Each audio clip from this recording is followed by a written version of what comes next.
तो एक सवाल है, वो आंतरिक प्रश्न है गए इस चैप्टर के कुछ थोड़े से आंतरिक प्रश्न कर लेते हैं।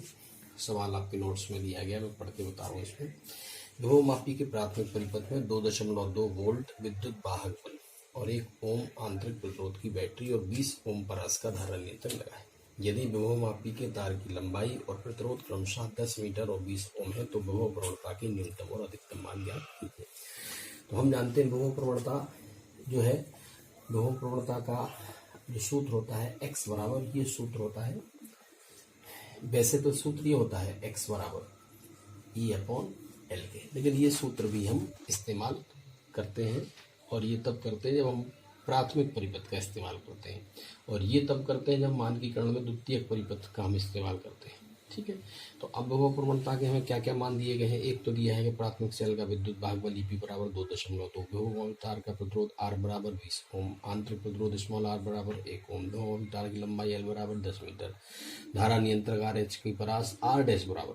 अब हमें सिर्फ 20 ओम लिखा है, तो हम परास क्या करते हैं, धारा नियंत्रक जो होता है वो हम ऐसे लिखते हैं संकेत। इसका मतलब हम इसके मान को बदल सकते हैं, कहाँ से कहाँ तक, 0 से लेके इसके अधिकतम मान तक। इसलिए हमने क्या लिखा, 0 से लेके 20 ओम, क्योंकि 20 ओम हमें दिया गया है इसकी परास। x के न्यूनतम मान के लिए अब हम यहाँ एक चीज़ ये देखें कि अगर हमें x का न्यूनतम मान चाहिए तो हमें हम पूरे सूत्र में देखें, ये सब नियत राशियाँ हैं जिसे हम नहीं बदल सकते। क्यों, हमने तार एक बार ले लिया उसे नहीं बदल सकते, सेल ले लिया उसका हम नहीं बदल सकते, लंबाई तार की है वो उतनी ही रहेगी। सिर्फ बदलेगा तो धारा नियंत्रक का प्रतिरोध R डैश का मान बदलेगा। R डैश बदलने से विभव प्रवणता बदल गई। अगर R डैश का मान अधिक होगा तो x का मान सबसे कम होगा, अगर R डैश का मान न्यूनतम होगा तो x का मान अधिकतम होगा।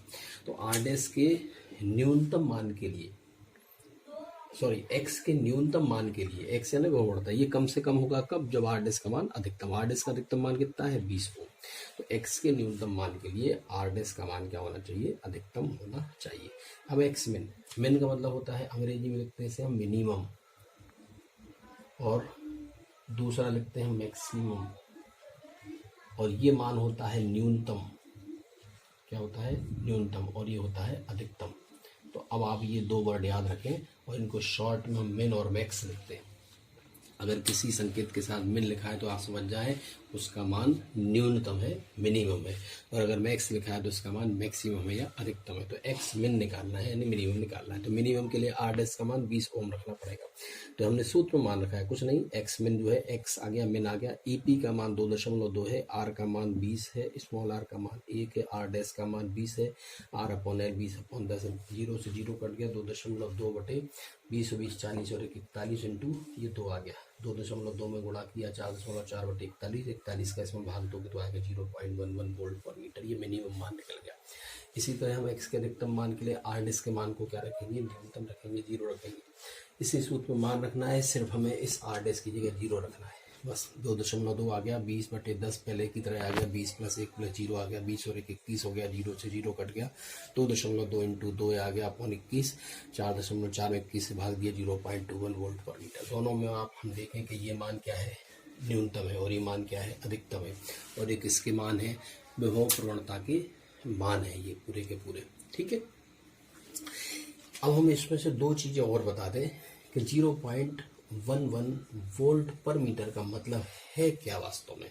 इसका मतलब ये है पर मीटर यानी 1 मीटर पे। अगर हम इसकी जगह हम इंटू 1 मीटर लिख दें तो क्या आएगा, 1.1 वोल्ट।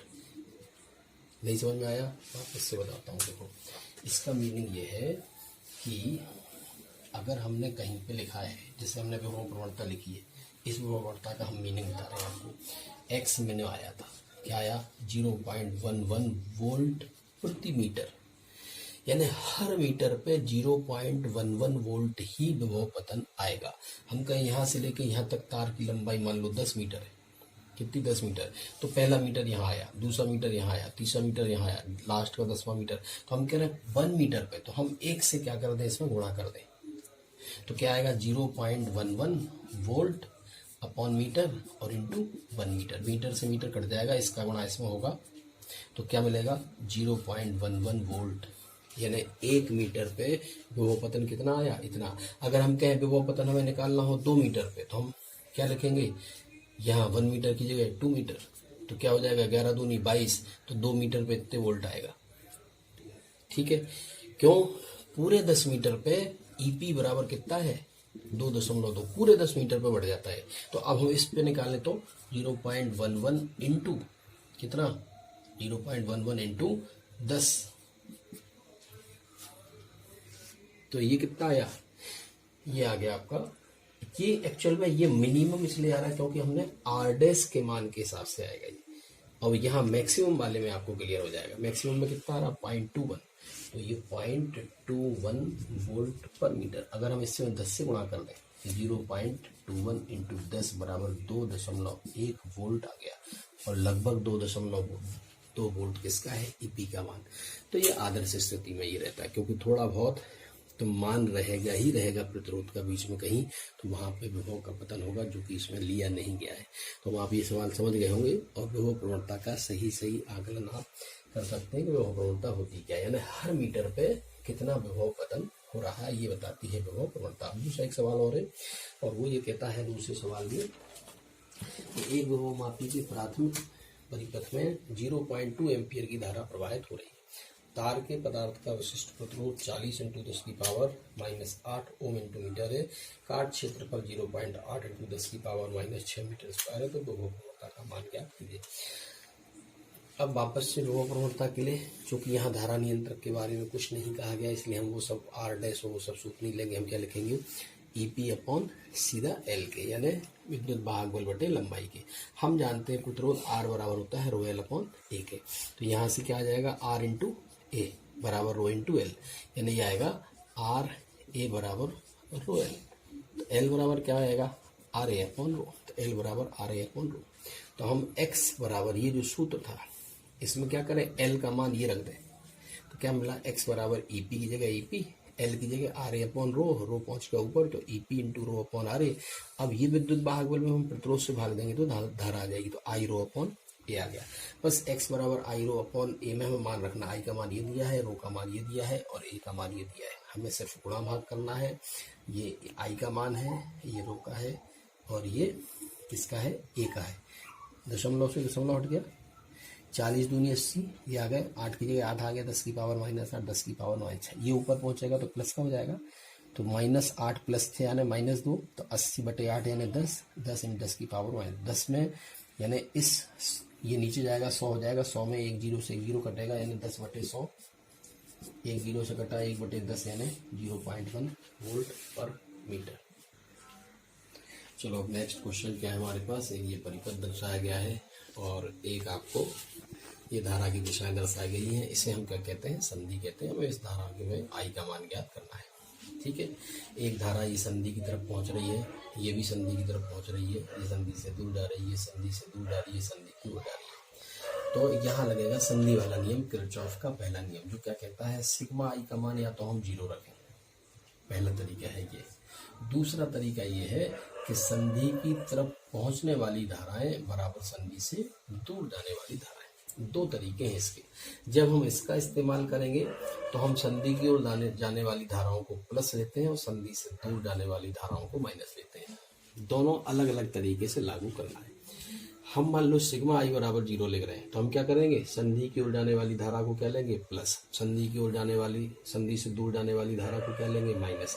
पहले हम इससे करके आपको बता रहे हैं, यद्यपि हमने नोट्स में सिर्फ एक से ही किया है, तो हम इससे भी आपको करके बता देते हैं। सिग्मा आई बराबर 0 कैसे करना है? ये संधि की ओर जा रही है, संधि की ओर जाने वाली धारा को लेते हैं हम प्लस, तो ये होगी +5 एम्पियर, लिखने की जरूरत नहीं है।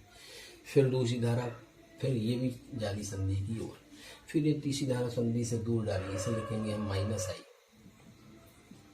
ठीक है, फिर ये संधि से दूर जा रही है, इसे भी लिखेंगे हम -4, और ये संधि की ओर जा रही है, इसे लिखेंगे +2, और इन सब का बीजगणितीय योगफल 0 लिखेंगे। क्लियर हो गया होगा?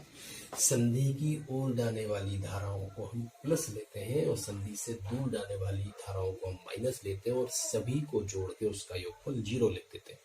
तो हमने यही किया है। संधि की ओर कितनी जा रही? 5 एम्पियर, संधि की ओर 4 एम्पियर, फिर संधि से दूर ये आई तो माइनस आ गया, ये संधि से दूर -4 आ गया, ये संधि की ओर ये +2 आ गया, ये सबका योगफल 0, ये 4 प्लस का है, 4 माइनस का है, तो यहाँ क्या बचा? 5 और ये 2 7, 7 माइनस आई बराबर 0, तो आई बराबर 7 एम्पियर। एक तरीका ये है। दूसरा तरीका इससे भी आसान है और वो ये है कि एक तरफ बराबर के एक तरफ आपको क्या लेना है, बिना चिन्ह के मतलब प्लस लेना है। तो हमें क्या करना है, संधि की ओर जो धाराएं जा रही हैं, संधि की तरफ जो धाराएं पहुंच रही हैं उनको बराबर के एक तरफ, और संधि से जो दूर जा रही है उनको बराबर के दूसरी तरफ। देखो ध्यान से, ये संधि की ओर जा रही है, हमने लिख लिया 5, ये संधि की ओर जा रही है, हमने फिर लिखा +4, और कौन सी जा रही है, ये नहीं जा रही, ये भी दूर जा रही है, ये इसकी ओर जा रही है, इसे लिखा हमने +2। यानी संधि की ओर जाने वाली धाराओं का योग बराबर संधि से दूर जाने वाली धाराओं की, संधि से दूर, ये संधि से दूर, तो 4 + i, ठीक है। 5 और 4 9, 9 और 2 11, तो ये क्या आया, 11 बराबर 4 + i, 4 इधर आ गया, तो i बराबर 11 - 4 बराबर 7 है। ये दोनों तरीके से आप लिख सकते हो। बार बार बता रहा हूँ, फिर से बता रहा हूँ, इसको कम लगाना है जब संधि की ओर पहुंचने वाली धाराओं को एक तरफ लिखना है और बराबर के दूसरी तरफ संधि से दूर जाने वाली धाराओं। जब हम इसका इस्तेमाल करेंगे तब हम कहीं पर भी माइनस चिन्ह नहीं लेंगे, दोनों तरफ प्लस लेंगे जो दिए गए हैं वो। और यदि हम इसका इस्तेमाल करते हैं कि सिग्मा i बराबर 0, तो हमें संधि की तरफ पहुंचने वाली धारा को प्लस और संधि से दूर जाने वाली धारा को माइनस लेना है, सबको जोड़ देना है, प्लस माइनस जो भी चिन्ह आ रहा है उसको बराबर 0 रख देना है, ठीक है। तो इस तरह से ये वाला सवाल आ गया। अब सवाल अगला आता है जो कि चित्र में दर्शाया गया। हमें एक चित्र दिया गया, हमें पूछा बिंदु B और A के बीच का विभवांतर क्या होगा, और हमें ये दिया गया है कि एक 10 वोल्ट की बैटरी है, ये 8, ये 6, ये 4 और 3। कभी भी आपको कोई परिपथ दिया हो, ध्यान रखें उसमें एक सेल लगा हो और इस तरह से 4 प्रतिरोध लगे हुए हो, तो एक प्रतिरोध को आप P समझें, उसके बगल वाले को Q समझें, इसे R समझें और इसे S समझें। यहाँ पे कई बार धारा मापी भी हो सकता है लगा हुआ, और आपको ये पूछा जाए कि इस धारा मापी में विक्षेप कितना होगा।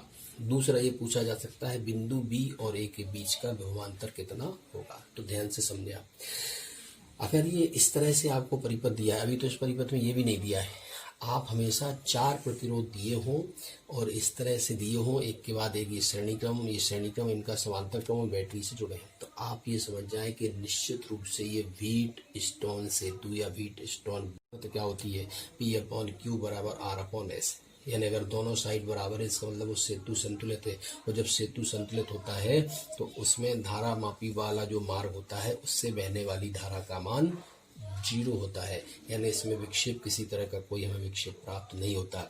और किसी भी परिपथ में धारा 0 कब बहती है, जब दो बिंदुओं के बीच विभव समान होता है, क्योंकि विभव में अंतर नहीं होगा तो धारा प्रवाहित नहीं होगी, विभव में अंतर होगा तो ही धारा का प्रवाह होगा।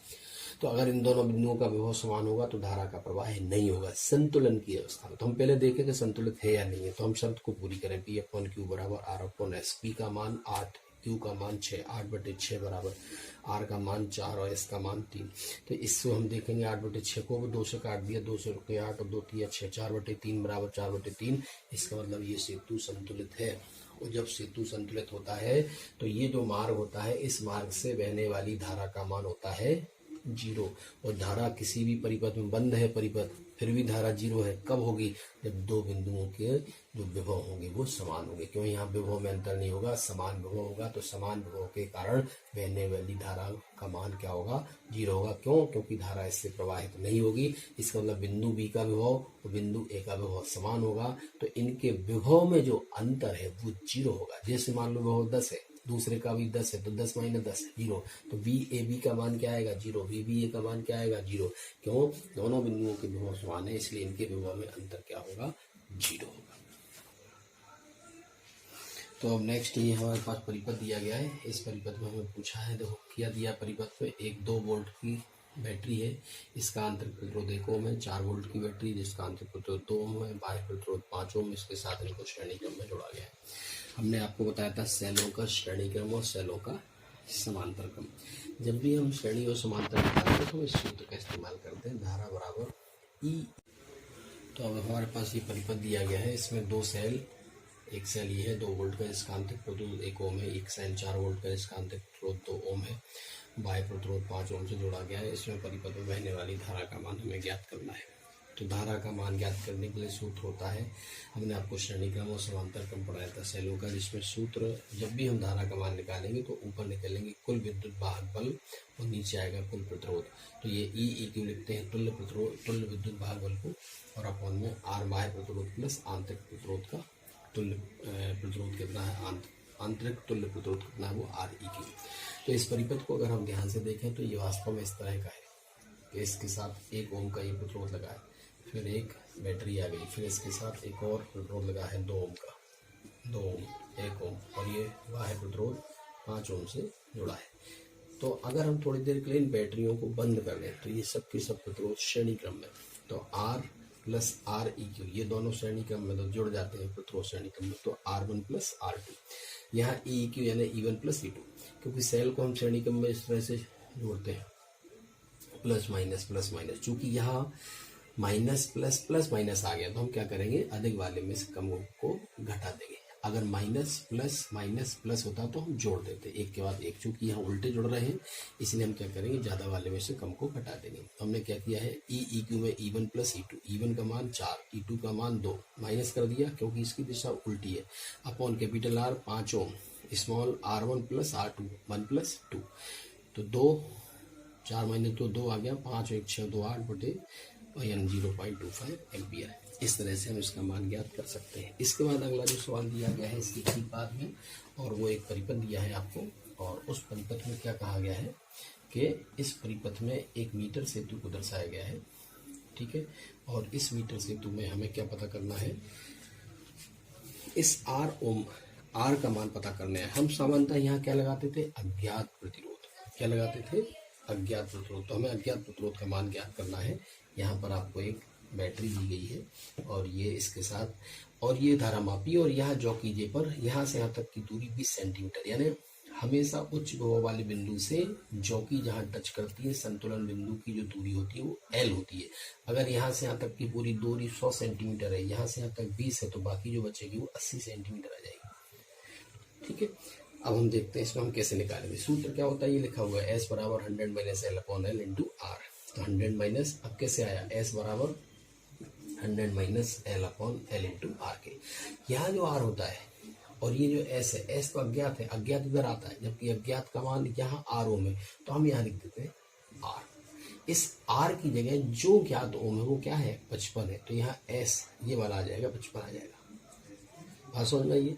हम यहाँ क्या लिखते हैं, अज्ञात प्रतिरोध, लेकिन अज्ञात प्रतिरोध में क्या लिखा है, यहाँ R, हम अज्ञात प्रतिरोध को क्या लिखते थे, S, बस S की जगह R आ जाएगा और कोई दिक्कत नहीं। तो यहाँ, और यहाँ हम मान लिख देंगे जो भी है, और 100 माइनस कितनी सेंटीमीटर पर, 20 पर, और अपॉन 20। L कहाँ से आया, ये संतुलन बिंदु की लंबाई क्या कहलाती है, L, ये L कहलाती है, और बाकी बची कहलाती है 100 माइनस L।